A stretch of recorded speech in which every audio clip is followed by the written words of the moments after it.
ఇంటి దగ్గర పాలు పోయించుకుంటున్నాను, దాంతో నెయ్యి చేసుకుంటున్నానండి. ఇది నేను తీసి పెట్టుకున్న పాలమే కదా, మిక్సీలోకి వేసుకోవాలి.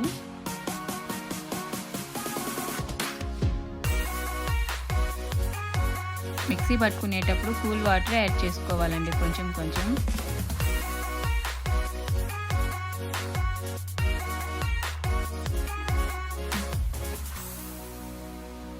ఇలా వెన్న సపరేట్ అయిపోతుంది.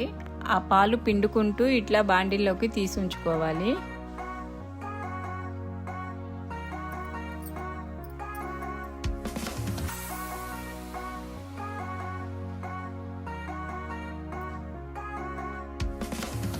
త్రీ టైమ్స్ వాటర్ పోసి నీట్గా వాష్ చేసుకోవాలండి. నేను బాగా నలుపుతూ వాష్ చేసుకుంటాను.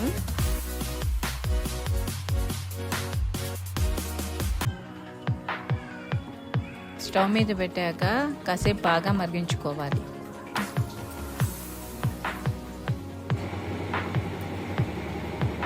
కొంచెం బాగా మరిగాక చిటికెడు మెంతులు వేసుకోవాలి. కాస్త కరివేపాకు వేసుకుంటున్నాను.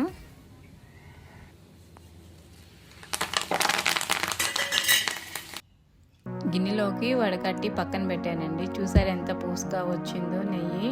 అది కరివేపాకు గ్రీన్గా ఉండేది. ప్లీజ్ సబ్స్క్రైబ్ చేసుకోండి.